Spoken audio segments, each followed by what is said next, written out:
So the Soul Matters theme for this month is expectation.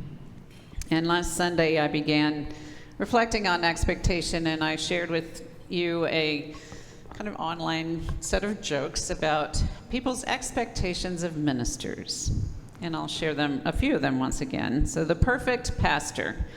The perfect pastor preaches exactly 10 minutes. She's 29 years old and has 40 years of experience. The perfect pastor has a burning desire to work with teenagers and spends all of her time with senior citizens.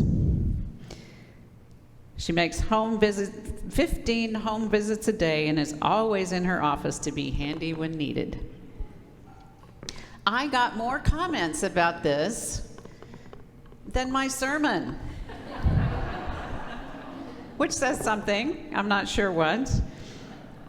But I think we're all conscious of how heightened expectations are, particularly for our next minister in a few months, but especially just for leaders in general. It is hard to be a leader today.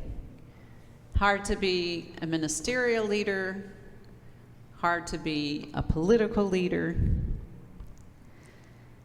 We want leaders to fix things, and we mourn the dearth of real leadership, and yet we don't quite want to give leaders the power to lead.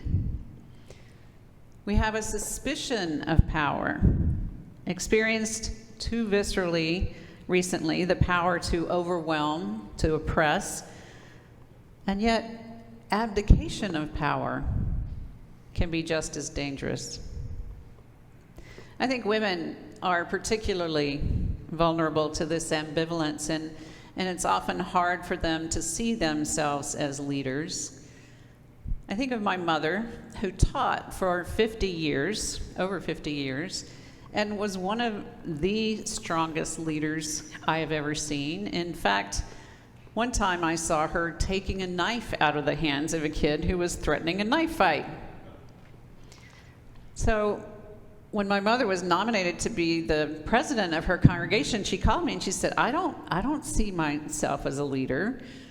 I said, Mom, if you can take a knife out of the hands of teenagers, you can probably talk to congregation members. They're not that dangerous. But I think that men feel the pressure about leadership today also. They're still expected to be firm and decisive, and yet also be caring, to be clear, and to be sensitive. It's a really difficult balance for all of us. And I think part of the problem with the concept of leadership is that we're still sort of stuck in thinking about it as being in a person inherently, born in a person, nurtured in a person, and there are only certain people who can be leaders. Reminds me of a story of a colleague of mine in Chicago, who's actually the head of the chapel in University of Chicago campus. And he was walking down the street one day, pulling his 3-year-old daughter in a cart behind him on his way to take her to nursery school. And the president of the college saw him, and he stopped to say hello, which of course you would want to do with the president. And they chat for a while, and then all of a sudden there's this voice that says, "It's time to move on." And they both looked around, and there's this 3-year-old daughter dictating to the president of the college, "It's time to move on." So there are certain people who have certain kind of gifts that are inborn in them and nurtured in them, but that does not mean that those are the only people who can be leaders. That does not mean that they're the only people who can exercise leadership. Gary Wills wrote a book called The Call of Leaders, and he said, if you really look and analyze some of even the most famous leaders that we know, you can see that they were not always the best leaders in all circumstances. And he used the example of Churchill, who, when he was first elected to be prime minister, right at the beginning of World War II, there was a collective gasp in Parliament. People were like, really? Do we have to have Winston now? I just saw a new movie about this. They were like, oh, he's just so crude and he's so pushy. And then he became prime minister, and incredibly effective prime minister during a time when people needed really strong and clear leadership. And at the end of World War II, almost immediately he was ousted from power, because that's not what people wanted in a leader for that particular time when they were trying to rebuild society. So what Wills talks about is that leadership is really a three-legged stool. There's one leg, which is the leader at any particular moment in time. And there's the followers, which we need. I know that's a foreign concept to Unitarian Universalist, but followership is important. But most important is the cause. Most important is the purpose that we are serving. And until we know what that purpose is, we don't know who the best leader can be. We don't know what's going to help us move forward and make progress. And it's also true that the problems before us today are not things that are fixable by a leader. So I've studied Ron Heifetz, who's a professor at the Kennedy School, who developed a methodology or a way of understanding leadership called adaptive leadership. And I'll be doing a workshop about this on Saturday, if you'd like to join us. And Heifetz says, in a crisis, we tend to look for the wrong kind of leadership. We call for someone with answers, decisions, strength, and a map of the future. Someone who knows where we ought to be going. In short, someone who can make hard problems simple. But instead of looking for saviors, we should be calling for leadership that will challenge us to face problems for which there are no simple, painless solutions. Problems that require all of us to learn new ways. And I think the millennial generation understands this. I think about movements like Black Lives Matter or the Occupy movement, and some of us in older generations kept saying, but who are their leaders?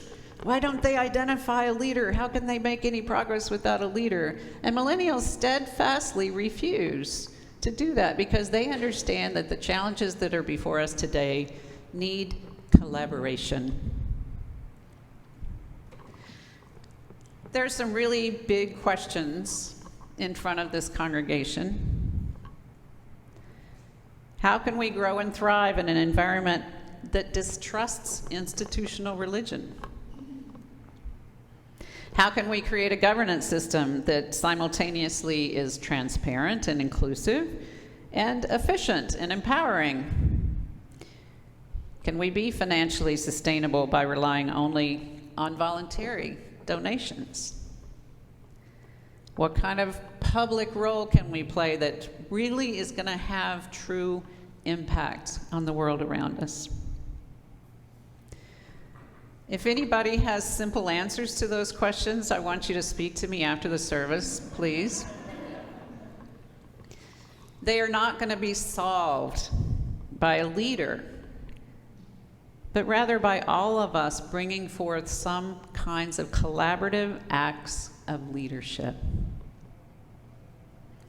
Heifetz says leadership is about the activity of adaptation, not about the person or the office or inherent authority, most especially not about providing quick fixes, but finding ways to mobilize people toward a common goal of adapting to changing needs.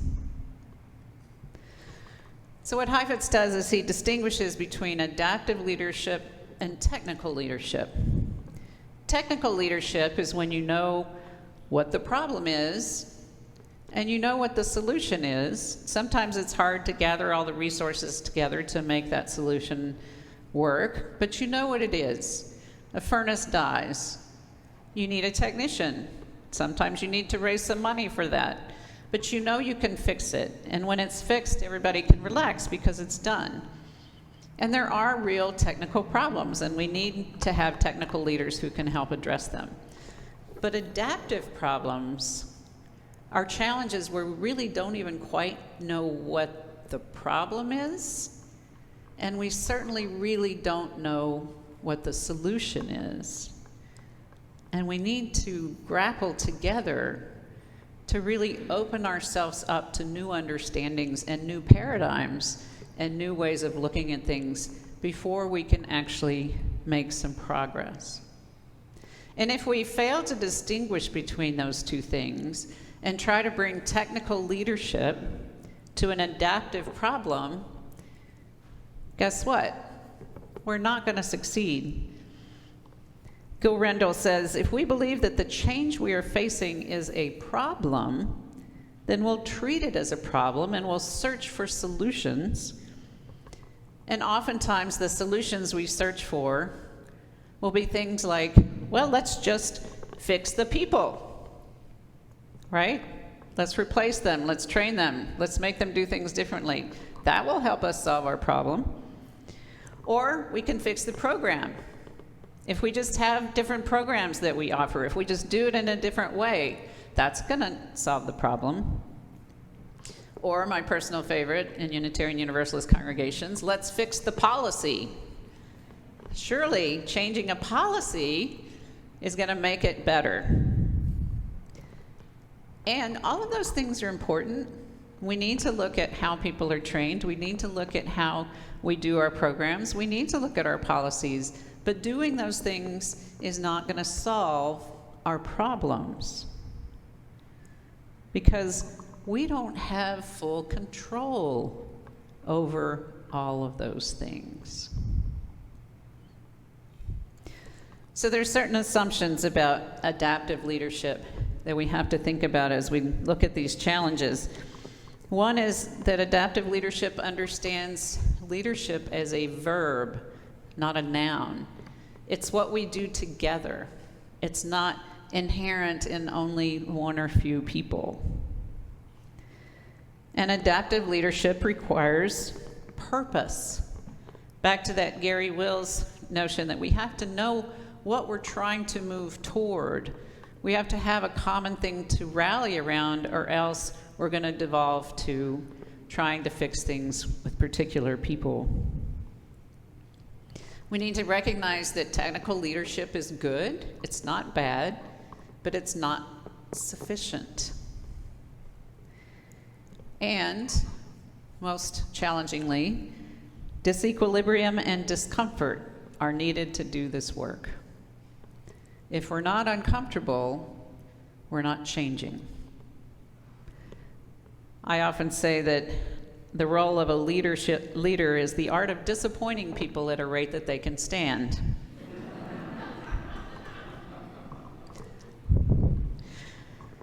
So in case you're despairing about all these big adaptive challenges that are in front of you, I'll talk about 5 of the practices briefly that adaptive leadership puts before us. So one is, as I've already been talking about, sharing leadership. Finding as many people as possible to come together around a common challenge, because we can't have a few people solve it alone. Another is identify the elephants. Sometimes what is getting in the way of making progress is there's some big thing in the middle of the room that's getting in our way, but nobody really wants to talk about it. And you know, that thing about those elephants is you can't really walk around them. They get in the way, and until they're named and described and talked about honestly, then they'll continue to sit in the middle.